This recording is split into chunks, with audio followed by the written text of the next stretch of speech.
Well, I've made my way to the backyard where our good friend Chef Mary is at, and she is cooking up a storm. Chef Mary, it's good to have you back here in the 9 News backyard. I know, and it's so nice. It really is. Well, look, summer has finally arrived, which means it's time to fire up the grill.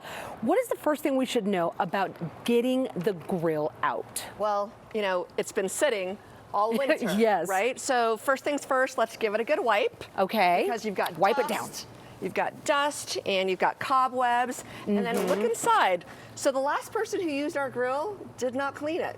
Oh, so boy. Really bad grilling etiquette. But what I recommend is turn it on for about 10-15 minutes. Okay. Covered.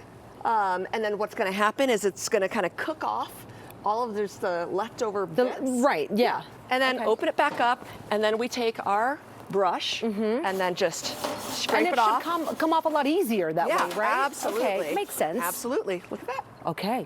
Clean off that grill, and when you're done using it, clean it again, right? Yes, absolutely. Okay, temperature is something that I always worry about when it comes to grilling. How hot does the grill actually need to be? Yeah, so that's a really good question, because I think sometimes people think that like they should be cooking everything at high heat.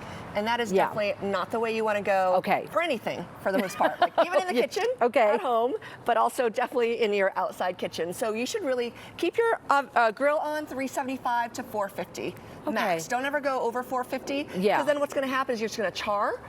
It's going to burn. You've got stuff already maybe on your grill, and then it's going to get stuck on there, and then it's going to get burnt on the outside, and then potentially raw on the inside still. We don't want that for sure. Not at all. Okay, what's a quick go-to recipe, maybe for people who are starting to grill and do more on that? I definitely recommend grilling vegetables. So one of my favorites is artichokes. So we have these amazing artichokes, especially when they're in season. And then just, you know, trim the ends, trim the bottom, and then steam them like you normally would. Like you would normally steam, like you normally would steam them. And then once they're done and they're steamed, you cut them in half.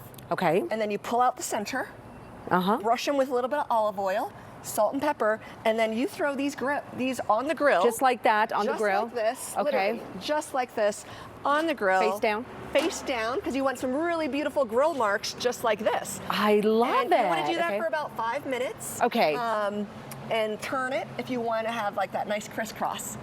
On the back of those. So about 5 minutes, that's all it takes. Yeah, because they're already cooked. Yeah, they're already cooked, they're already steamed. Yeah, you boil them. Yeah, because they're already boiled, and then you just throw them on the grill. It gives a really nice, smoky flavor. And who doesn't love artichokes? Artichokes, especially on the grill. Okay, what is a good rule of thumb for checking that everything is cooked properly? That's another thing I always worry about. It looks great. Is it cooked thoroughly? Did I do a good job? So, you know, we have some secrets and tips in the kitchen where, you know, you can feel, if you feel your inside of your thumb, you know, it's like from medium rare all the way to well. But, you know, if you're cooking at home or if you're in a grill or in the kitchen, use a thermometer. Absolutely, you gotta use a thermometer. So medium rare is gonna be 130, medium is gonna be about 140, 145. Chicken should always be at 160. But the trick is take the meat off, let it sit for about 3-4 minutes, let it rest, because it's going to continue to cook. The temperature will continue to increase. So let it sit for a few minutes before you take the temperature, or? I would say take your temperature. Right away. Right away, and if you're close, take it off, let it sit, and then take the temperature again. Got it. Okay, double check that temperature. Say you want to level up your next barbecue. What's something we can grill that most people wouldn't think of? Well, you know, I love grilling vegetables, and I'm just going to take it one step further. How about salad?